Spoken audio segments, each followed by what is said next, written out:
Welcome, both of you. I Bienvenue hope you're doing à great. vous deux. J'espère que vous allez bien. Merci, Carl. Merci de m'avoir invité, Carl.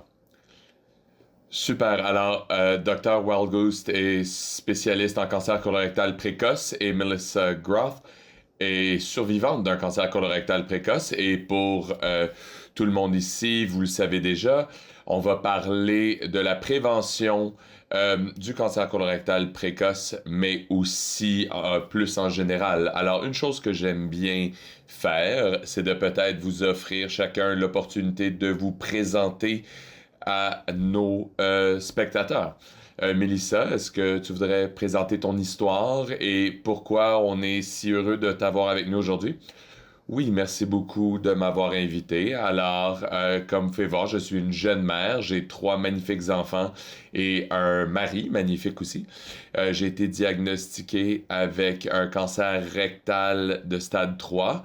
Euh, Quelques jours après la première anniversaire de mon troisième enfant, j'avais un peu de segment, des changements dans mes selles et honnêtement, je pensais que c'était juste un hémorroïde. Mon corps changeait post-accouchement après trois enfants. Alors, je n'étais pas trop inquiète, mais j'en ai mentionné avec ma généraliste et on m'a envoyé pour une colonoscopie et j'ai été diagnostiqué en octobre 2023 et je suis sur ce chemin-là depuis. Et je suis très heureuse d'avoir découvert Cancer Colorectal Canada parce que ça a été un système de soutien fantastique pour quelqu'un comme moi. Très heureux de l'entendre et on va parler plus tard de, du soutien que tu recherchais et que CCC a été capable de te fournir. Mais oui, encore une fois, très heureux qu'on ait pu t'être utile et que tu sois avec nous aujourd'hui. Dr. Wildgoose, est-ce que tu aimerais parler de ton travail? Oui, puis merci de m'avoir invité, c'est un honneur. Alors, je suis une généraliste, mais je spécialise en oncologie. Puis en 2019, j'ai commencé le programme pour jeunes adultes à Sunnybrook pour le cancer colorectal. Et c'était pour deux raisons. D'abord, l'incidence croissante qu'on voit depuis longtemps, en fait, dans notre clinique, mais avant un peu 2019, mais aussi des besoins uniques des jeunes patients. Alors, ça a vraiment été un beau travail et je travaille avec une grosse équipe multidisciplinaire, puis on adresse des choses comme la diète, l'exercice, le sommeil, la fertilité, la ménopause, le psychosocial, le psychologique, les effets secondaires du diagnostic, mais aussi du traitement, être survivant. Alors, la liste est très longue et ça, c'est des besoins uniques pour les gens qui sont dans leur vingtaine, trentaine, quarantaine versus des adultes qui s'attendent un peu à un diagnostic de cancer quand ils ont 70 ans ou plus. Alors, très heureuse d'être ici aujourd'hui parce que je fais aussi beaucoup de travail de défense des droits quand je travaille pas en tant que clinicienne. Alors, j'ai très hâte à la conversation aujourd'hui. Oui, alors la façon dont je pensais structurer la conversation, c'est de suivre. Je pense que c'est important de comprendre la prévention et les connaissances parce que ce que ça veut dire pour ce qui vient après. Le cancer colorectal est très traitable quand c'est détecté tôt et c'est pour ça qu'en mars, on veut parler du mois de l'éducation, on veut parler de ces choses-là. Alors peut-être qu'on peut commencer, Mélissa, est-ce que tu veux partager ton expérience de recevoir un diagnostic? Oui, bien sûr. Alors comme j'ai mentionné, je suis allé pour ma première colonoscopie et parlant de défense des droits, je disais à tout le monde, c'est probablement la chose la plus facile qu'on peut faire quand on a des problèmes de santé. Et c'était vraiment entendre le fait que j'avais un cancer rectal. C'était la dernière chose que je m'attendais après la colonoscopie. Mais euh, ça a été un grand choc, mais je me suis dit, je dois trouver comment je vais faire face à ça. Et ça, j'ai appelé ça le plus grand projet de ma vie. Ça a commencé du moment où j'ai parlé au chirurgien et j'ai commencé à poser les questions. C'est quand mon premier scan. Alors après un IRM et un scan, on a décidé que c'était mieux d'avoir une chirurgie. On allait retirer la tumeur du rectum. Il y avait des ganglions qu'ils ont retirés aussi et il y avait un cancer dedans aussi. Et j'ai aussi eu un ganglion dans mon pelvis. Et c'est intéressant parce que le plus on apprend au sujet du diagnostic et comment on scanne et on a quelque chose qu'on appelle l'anxiété du scan, où on attend et on essaye de comprendre quoi faire avec toute cette information-là. Des fois, c'est trop. Euh, et basé sur ma personnalité, je savais que j'allais poser des questions et je cherchais ce soutien-là. Et quand j'ai rencontré mon oncologue pour la première fois, c'était une nouvelle expérience pour moi. Et j'ai appris tellement de juste rencontrer différents médecins et apprendre au sujet de différents traitements et même faire partie du groupe de Cancer colorectal Canada et les webinaires pour le cancer précoce. C'est une belle façon pour les jeunes personnes comme moi de connecter avec d'autres qui ont quelque chose de similaire. Et l'autre chose qu'il fallait que je garde en tête, c'est à quel point mon parcours est unique à moi. Chaque parcours va être unique à chaque personne. Alors, quoi qu'on aime se comparer, on est aussi très différents. Je pense que ces deux choses-là, donc avoir une connexion à d'autres personnes, mais aussi être unique, c'est très important pour, je pense, quand on rentre dans les détails, ça va être clair pourquoi. Je pense que je veux le mentionner tout de suite, mais dans notre conversation avant l'émission, vous avez parlé comment vous avez eu un parcours de hey, il y a quelque chose de bizarre dans mon corps jusqu'à à recevoir l'information de qu'est-ce que c'était ça. Est-ce que tu peux partager un peu sur ces étapes-là? Oui, bien sûr. Alors, une fois que j'ai découvert la tumeur dans mon rectum, j'ai appelé des gens que je savais avaient eu le cancer, que ce soit ils avaient eu le cancer eux-mêmes ou ils connaissaient quelqu'un avec le cancer, et j'ai commencé à poser des questions sur le traitement. C'est quoi ta diète? C'est quoi ton style de vie? Juste certaines de ces choses-là que je pensais allaient aider m'aider à comprendre le parcours. J'admets que je suis parti de mon premier rendez-vous avec l'oncologue avec un sac rempli de papier. Je me suis dit, qu'est-ce que je vais faire avec tout ça? C'était comme des devoirs. Et il y avait des ressources là-dedans, mais je me suis senti comme si c'était pas complètement fait pour moi. C'était plus, voici le paquet, lis les pamphlets et dis-moi si tu as des questions. Alors, j'ai pensé que c'était très utile d'avoir des gens autour de moi pour poser des questions et je me suis toujours dit que j'allais pas utiliser Google.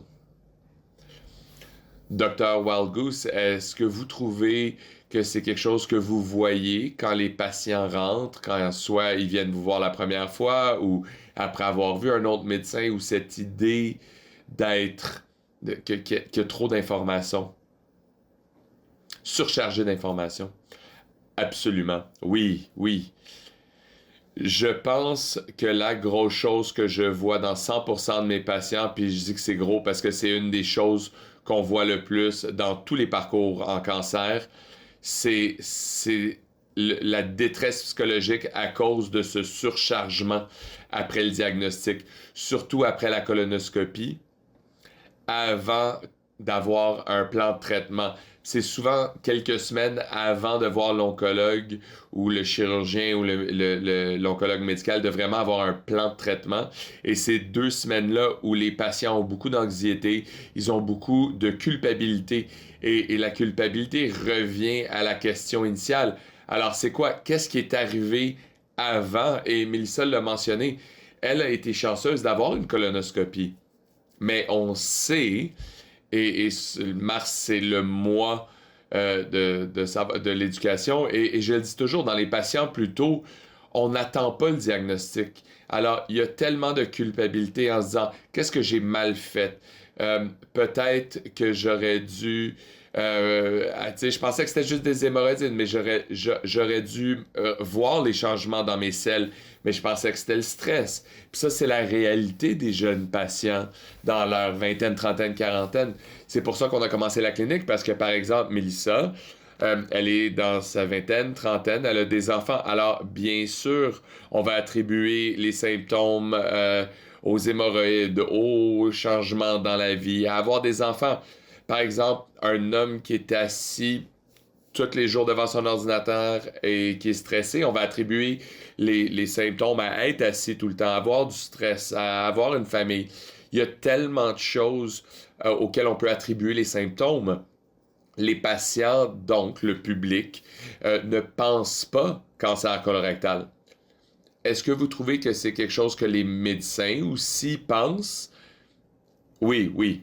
Alors, je dirais 9 fois sur 10, je sais que Mélissa a eu une colonoscopie assez tôt, mais 9 fois sur 10, ce qui arrive, c'est que les patients ont un délai avant d'aller voir le médecin. Puis là, j'ai travaillé dans dans les soins primaires et le système est surchargé. C'est un rendez-vous de 15 minutes. Ça prend 2 semaines à avoir le rendez-vous.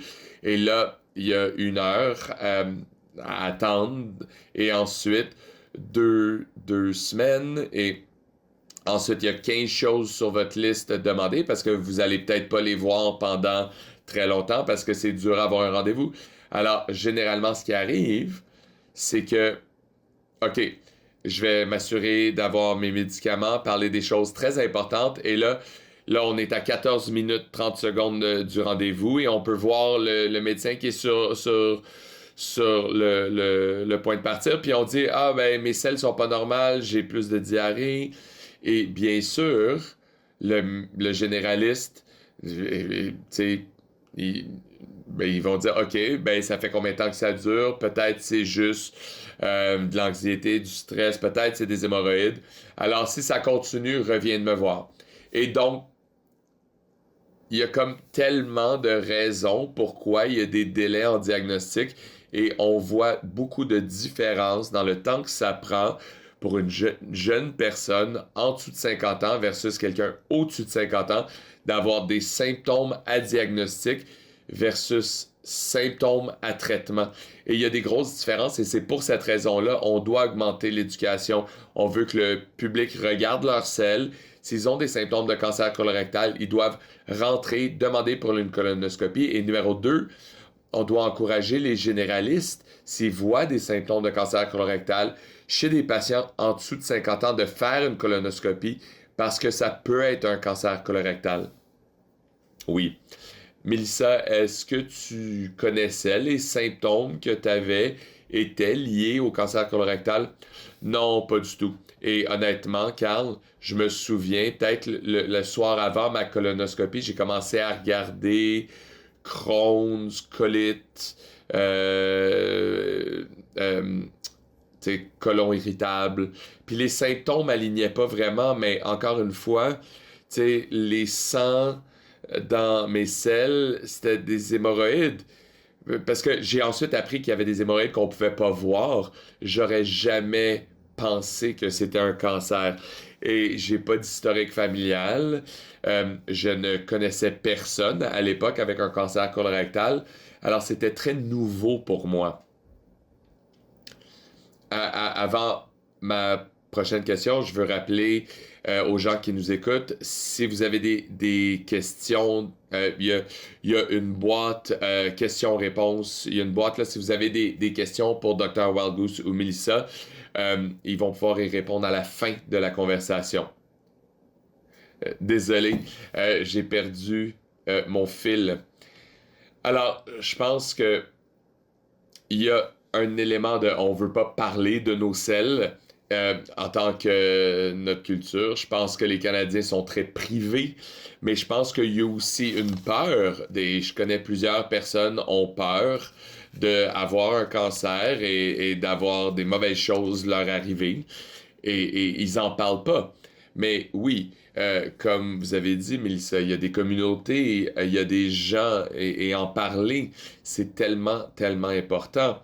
Alors, comment est-ce que toi, tu as cherché de la bonne information une fois que tu la cherchais? Alors, je pense ce qui m'a aidé, c'est de demander à plusieurs personnes que je connaissais, en qui j'avais confiance, et peut-être des gens qui avaient des valeurs similaires aux miennes. Alors, par exemple, en tant que jeune mère avec 3 enfants, j'essaie de les qui vivent dans un environnement simple. Je sais qu'il y a beaucoup de toxines et même la nourriture, je regarde plusieurs choses et je parle à mes parents. Oui, avant, on mangeait toutes ces choses-là quand on était jeune, mais ils n'étaient pas faits de la même façon qu'aujourd'hui. Et ça a été un grand focus pour moi aujourd'hui. Et j'ai même connecté avec des gens qui sont un peu dans ce mindset-là où ils essayent d'éliminer les toxines dans leur style de vie. Et je trouve que les choses sont rassurantes. Alors, même quand je connecte avec d'autres patients qui ont le cancer colorectal, si on a des expériences similaires, on pose des questions similaires. Ça, c'est pour moi, c'est comme une validation que je suis sur le bon chemin. Et Dr. Walgus, c'est quoi vos conseils, votre stratégie que vous pensez est efficace pour les gens qui ont besoin d'informations, pour avoir de l'information claire et juste? C'est une bonne question. Alors, ce que je dirais, basé sur ce que Mélissa a dit plus tôt, c'est un parcours très personnel et on doit tous considérer le diagnostic comme une expérience traumatique dans la vie des gens. Alors, euh, de quoi on parle, c'est la souffrance. Et la souffrance, c'est universelle, mais elle est aussi très personnelle. Alors, une des choses que je fais à la clinique, c'est que je donne des soins très individuels et personnalisés. Je connais mes patients très bien et je travaille un sur un. Alors, les ressources sont très dépendantes à la personne. Et c'est comme tout dans le système de santé, c'est très en silo généralement. Et Et ça fait partie de mon éducation en tant que médecin, c'est de trouver des ressources de qualité. Et c'est ce que j'ai fait pour beaucoup de mes patients. Et ça existe. Il y a du soutien des ressources, mais c'est très en silo. Alors, ça prend de l'effort. Et je dirais que la chose que je trouve que les gens me disent sont le plus utile, c'est d'aider à naviguer les soins. Et ça, c'est parce que, encore une fois, la plupart du temps, c'est la première fois qu'ils rentrent dans le système de santé. Ce sont des gens jeunes et en santé. Ils ont aucune idée c'est quoi un scan ou même quelque chose de simple comme ça. Juste avoir la première imagerie, ça peut être très anxiogène. Alors, aider à naviguer et deux, donner le soutien et les ressources nécessaires. Alors, les patients, encore une fois, comme Mélissa, elle a une vie. Et ça, c'est un des problèmes avec les jeunes patients. Tu sais, quand quelqu'un sont plus vieux, peut-être qu'ils sont retraités, versus les jeunes qui commencent une carrière, nouvelle relation, peut-être avec des enfants ou non, peut-être sont à l'école. Ils peuvent pas juste arrêter tout ce qu'ils font à cause d'un diagnostic. Alors, trouver les ressources et le soutien qui sont le plus utiles pour eux personnellement. Et ensuite, c'est très difficile. Alors, oui, ce n'est pas simple, ça existe, mais ça, c'est une des choses que je fais à la clinique. Et je trouve que les gens qui sont plus jeunes, comme Mélissa, sont très bons à défendre leurs droits, puis sont très forts, ils sont très bons à trouver du soutien eux-mêmes. Et on est très chanceux d'avoir CCC chez mes patients, mais ça peut être un grand défi, puis ça peut être des voies difficiles.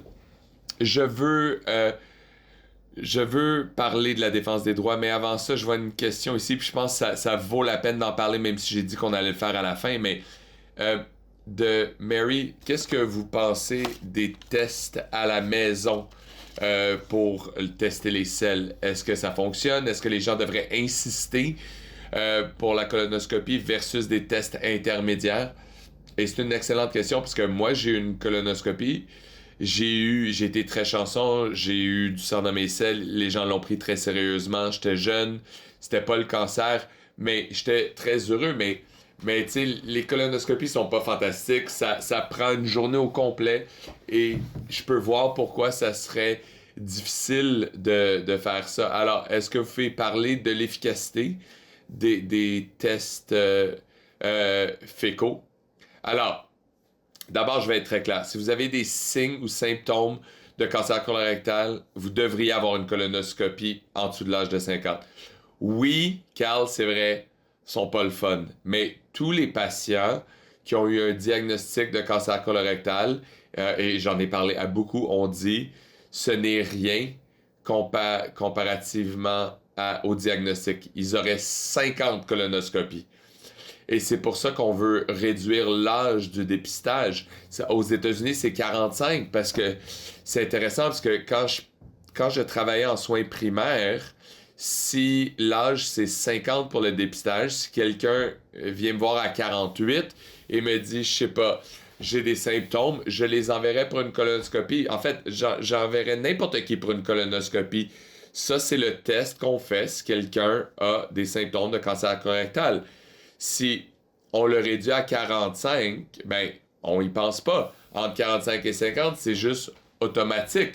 Et là, on se dit, ben, la personne a 40 ou 41, mais le généraliste se dit peut-être, OK, il faut que je prenne ça sérieusement parce que maintenant, c'est 45, pas 50. Alors, c'est une bonne question, mais les tests à la maison, c'est vraiment juste un test de dépistage. C'est pas un test qu'on recommande si les gens ont des symptômes.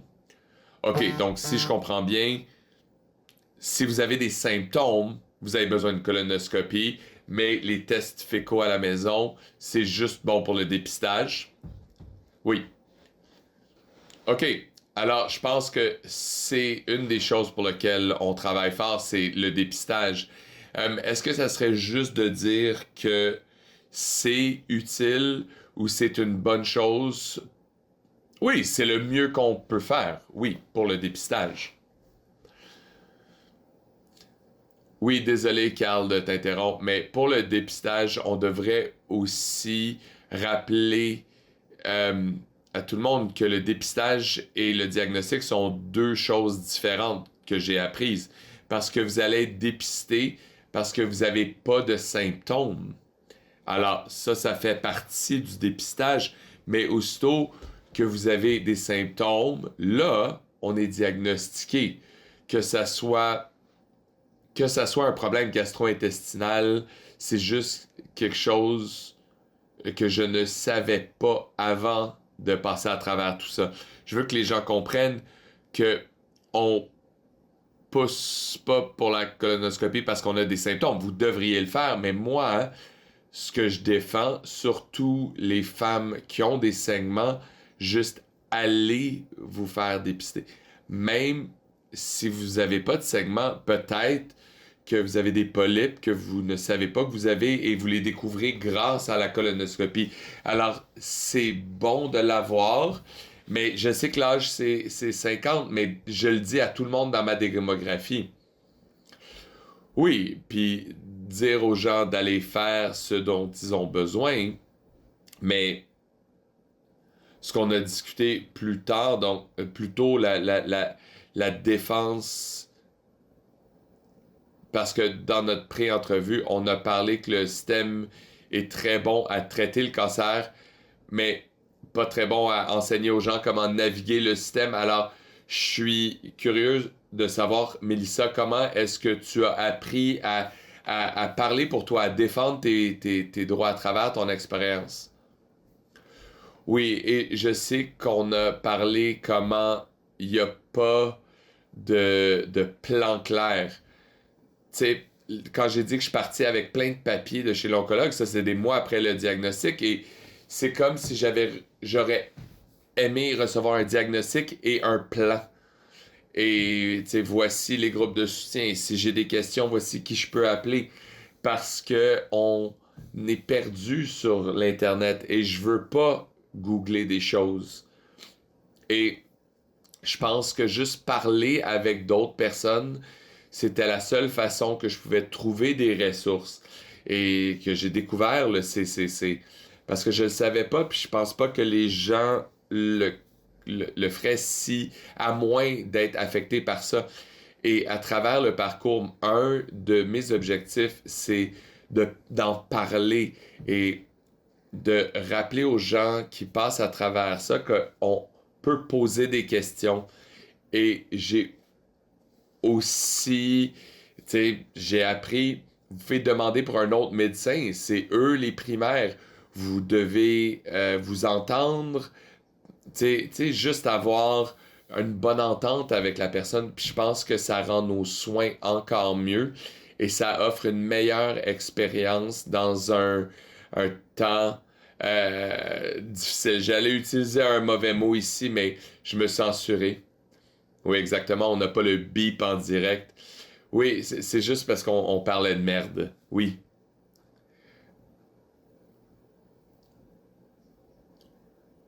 Oui, alors cette idée de bâtir une équipe, ça c'est quelque chose qu'on a discuté aussi et je suis curieux. Euh, C'était comment pour toi, pour ce qui est de naviguer le diagnostic, le traitement et ensuite assembler le bon groupe de personnes qui vont travailler avec toi? Oui, après avoir passé à travers ça, je regarde en arrière et je questionne des fois. J'avais aucune idée qu'il y avait différentes sortes de chirurgiens. J'ai été référé à un chirurgien immédiatement, mais c'est le spécialiste qui a fait ma colonoscopie. Il dit, j'ai parlé à un chirurgien de renom, ton bureau va t'appeler demain. Puis j'étais comme, OK, super, on va faire ça vite. Mais le temps a passé et j'ai appris au sujet du chirurgien, mais c'était pas un chirurgien qui spécialisait dans le cancer colorectal. Et je savais même pas qu'il fallait que je parle à un oncologue à l'époque. J'étais sous les soins du chirurgien et il m'a dit après la chirurgie, qu'il allait recommander un traitement adjuvant et il allait me recommander. Et j'aurais aimé avoir l'oncologue dès le début, quelqu'un qui allait passer à travers mes scans, quelqu'un qui pouvait expliquer le cancer. Je n'ai pas eu ça et je pense pas que tout le monde est dans cette situation-là. Et au point de docteur, euh, d'avoir un centre, et ça serait super si on pouvait, peut-être pas au Canada, même dans la province, de dire c'est pas grave que tu vis à 90 minutes du centre, c'est une excellente ressource pour toi, pour ta situation. Mais ça c'est recommandé pour toi. Et là, on peut décider. Et je pense que si j'avais eu ce petit morceau d'information-là, j'aurais eu une meilleure façon de naviguer. Et j'ai aussi eu l'impression que j'ai été capable de naviguer à cause de ma personnalité et mon intérêt. Il y a certaines personnes qui me disent, comme, je ne sais pas comment tu fais ça. Et j'ai l'impression que tu fais juste gagner cette force, cette détermination quand on entend les mots tu as le cancer. Littéralement, ça change ta vie et on arrive à un point où on essaie de juste trouver une solution. Oui, tout est sur la table.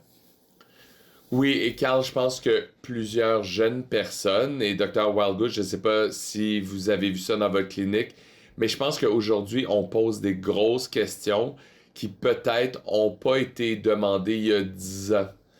Et j'ai l'impression que dans mon cercle, on a des questions que peut-être les gens ont peur de poser aux médecins, puis je veux pas juste dire de les mettre au défi, mais juste poser la question, parce que des fois, on oublie que il y a quelques générations avant nous, les gens étaient juste d'accord avec ce que le médecin disait. Le médecin disait, voici ce que tu as, voici ce que tu vas faire. Et j'essaye de suivre ça, mais aussi j'essaye de poser des questions. Oui, de s'informer, c'est le principe du consentement informé. Et Dr. Walgus, je suis curieux, qu'est-ce que ça veut dire de la perspective du médecin d'essayer de, comme Mélissa a dit, de si quelqu'un a des symptômes, envoyez-le ici, où on sait que c'est une bonne équipe. Alors, comment est-ce que vous éduquez les médecins, tu sais, sur qu'est-ce qui se passe et qu'est-ce que vous faites? Parce qu'on fait beaucoup de travail au CCC avec travailler avec les patients, éduquer le public. Alors, quelle sorte de travail est-ce que vous faites de l'autre côté? Oui, alors on fait énormément de travail.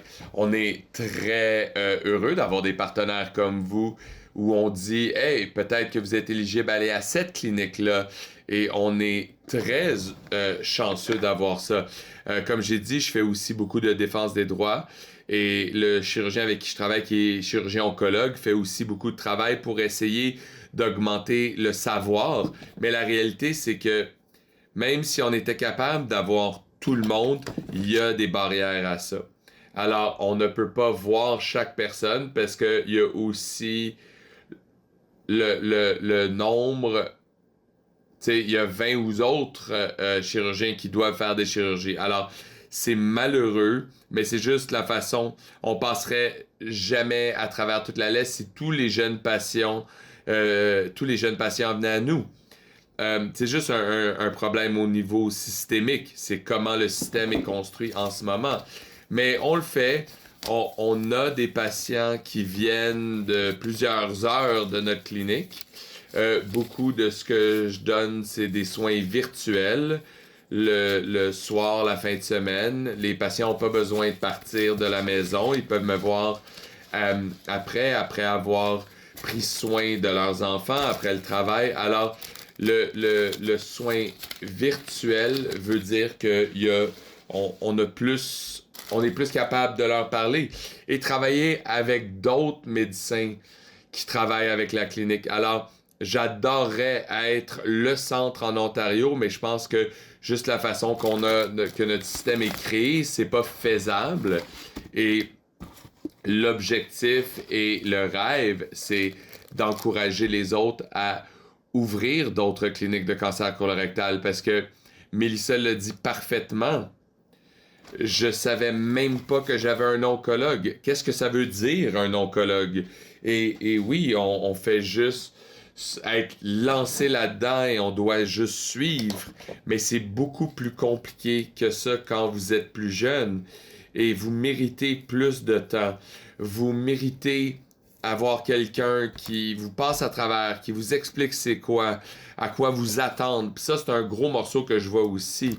Gérer les attentes dès le début. Avec beaucoup de jeunes patients, ils peuvent s'attendre à quoi pour qu'ils puissent planifier parce qu'ils ont des enfants, ils ont ils sont en couple, mais aussi ils ont des parents, ils sont souvent des proches aidants à leurs parents. Il y a tellement de facteurs que c'est tellement important que les patients, comme Mélissa a utilisé un plan. Ils doivent planifier leur temps, par exemple, au travail. Doivent planifier ce qu'ils vont faire. Alors oui, je fais beaucoup de ce travail-là avec les patients individuellement, mais on a besoin de quelqu'un comme moi pour commencer les programmes dans les centres de cancérologie. Et ça s'en vient lentement, lentement, mais c'est juste que ça prend du temps. C'est comme tout en médecine, ça prend 10 ans pour avoir du changement. Mais je pense que ça s'en vient, mais c'est lent. Oui, et je veux répondre à une question qui a été posée où j'aimerais ça avoir une campagne d'éduquer les jeunes sais, à l'école jusqu'aux adultes. Puis, tu sais, surtout pour les jeunes, si ils ont des moments médicaux majeurs comme ça, c'est probablement la première fois de leur vie. Tu sais, peut-être une personne plus vieille a plus d'expérience à naviguer le système. Mais une personne qui essaye de gérer un diagnostic de cancer, ils doivent aussi apprendre comment naviguer les médecins puis tout ça. Est-ce que vous voyez de la place pour un changement systémique, pour cette approche plus intégrée et comment ou c'est quoi la façon idéale pour s'assurer que tout le monde savent qu'est-ce qu'ils ont besoin de savoir sur le cancer colorectal? Je sais, c'est une petite question. Oui, alors c'est quoi la meilleure façon? Alors, la façon idéale, c'est, encore une fois, les changements systémiques, ça prend du temps. Et, tu sais, établir les cliniques, ça prend du temps. Puis je le sais parce que je l'ai fait.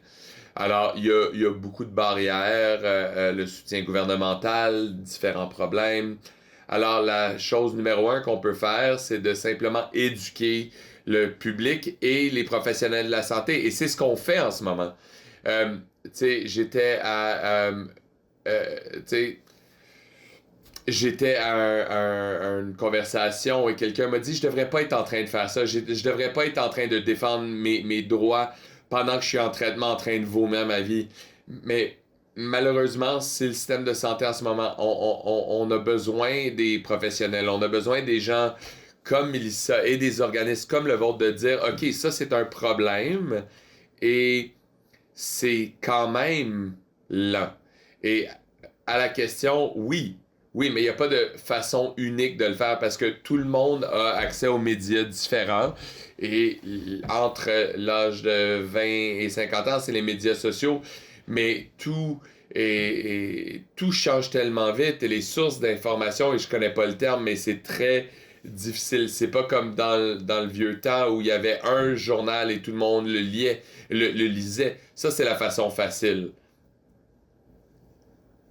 Oui, exactement. Donc, bannir les médias sociaux et revenir aux médias papier. Oui. Mais là, on n'aurait pas ce zoom. Alors, ouais.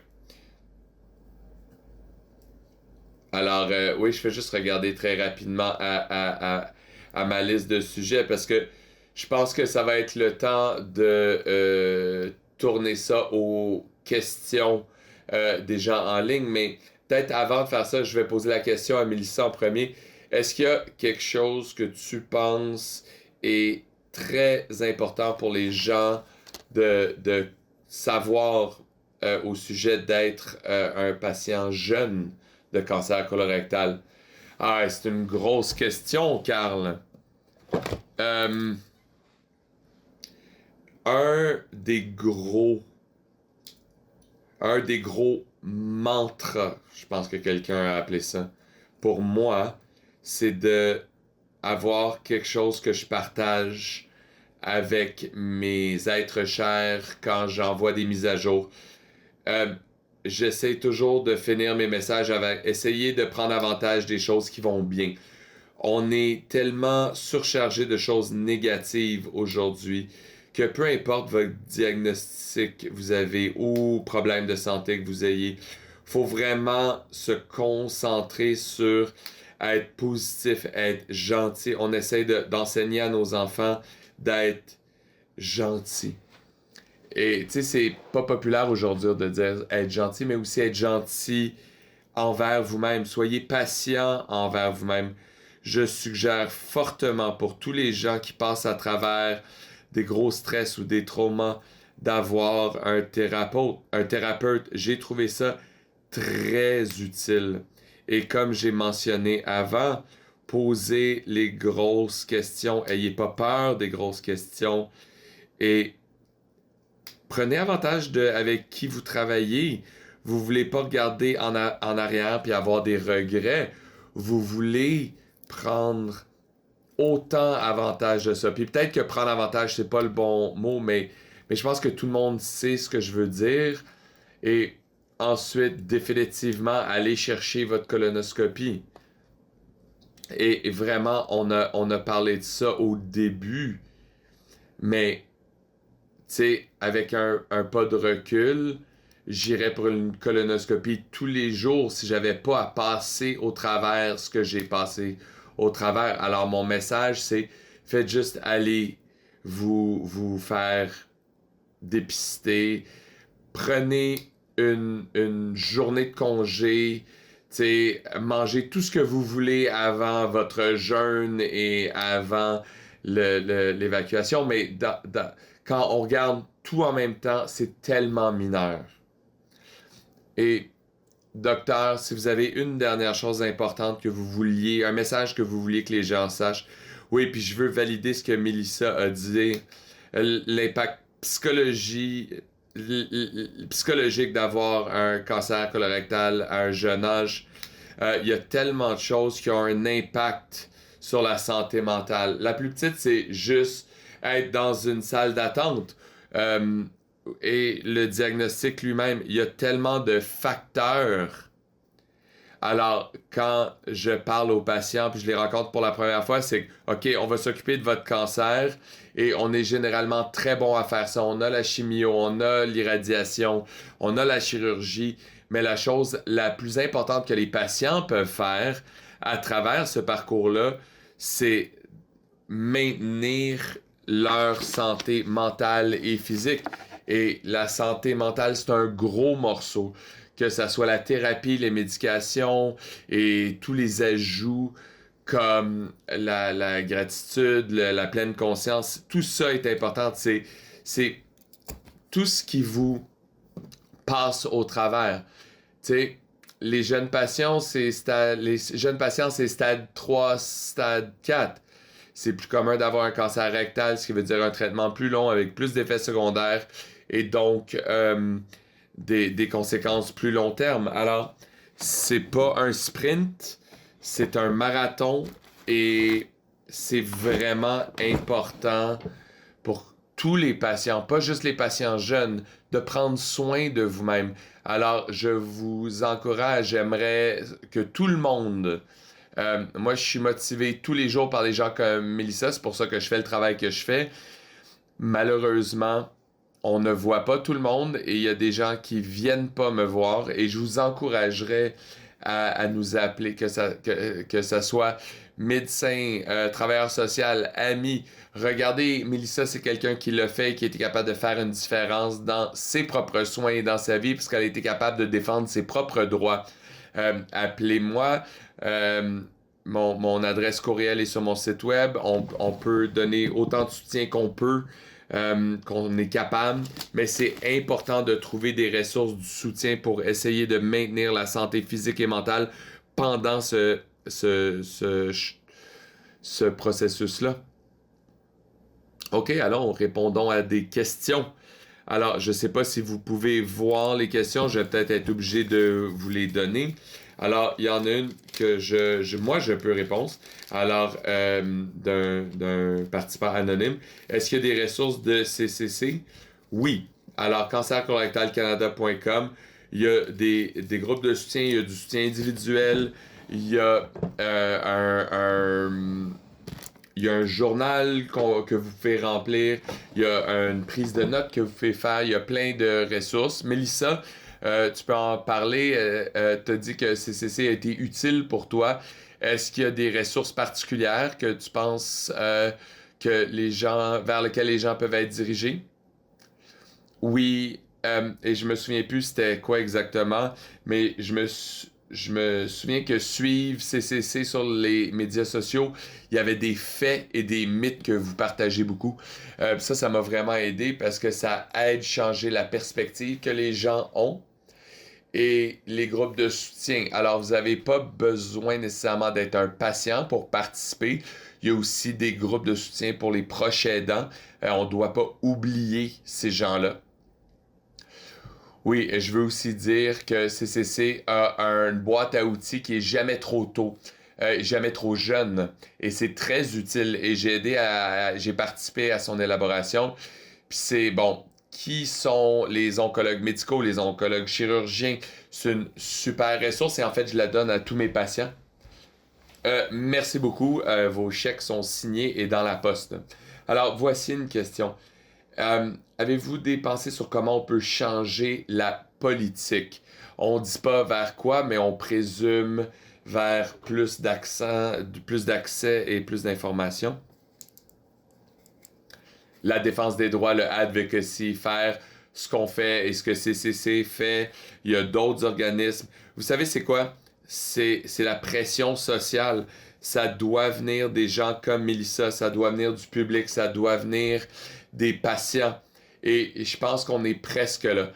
Je pense que si on parle du changement de politique pour ce qui est de réduire l'âge de dépistage, il y a beaucoup de groupes qui travaillent au niveau provincial, national, et j'espère qu'on est presque là pour ce qui est de le descendre à 45, mais changer la politique, c'est très difficile et c'est juste l'engagement des différents joueurs aux différents niveaux et d'avoir tout le monde sur la même équipe. Et encore une fois, on parle des silos, tout le monde travaille en silo, mais ça, c'est aussi une grande partie de ce que je fais.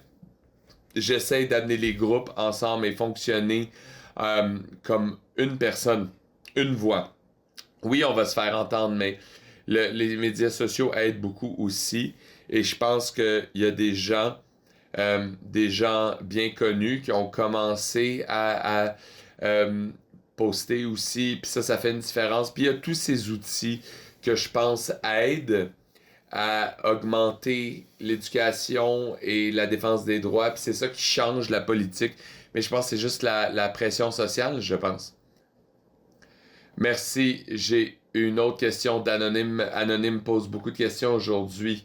Alors ça, c'est une question pour toi, Mélissa. Merci d'être si ouverte. Peux-tu parler plus de l'anxiété du scan? Oui. Alors, ma définition, et je pense que c'est très similaire, c'est l'anxiété que vous avez pendant que vous attendez pour le scan et les résultats. Alors, une chose que j'ai apprise de plusieurs patients, c'est quand je reviens aux commentaires du début, c'est qu'on est tous sur notre propre chemin. Tout le monde a une cédule différente pour leur scan. Peut-être qu'il y a des gens, c'est à tous les 3 mois, des fois à tous les 6, à chaque année. L'anxiété vient quand des fois, on a l'impression qu'on vit de scan à scan. Ah, il n'y avait rien dans ce scan-là, mais est-ce qu'il va y avoir quelque chose dans le prochain? Et s'il y a quelque chose, il va y avoir un autre scan. Alors, comment est-ce que ça a changé? Est-ce que c'est plus petit, plus gros? Alors, je pense que ça, c'est la version longue de c'est quoi l'anxiété du scan pour moi. Mais je pense que plusieurs personnes ressentent ça. Puis c'est pas juste parce qu'on a un cancer, mais ça peut être pour n'importe quel résultat de test.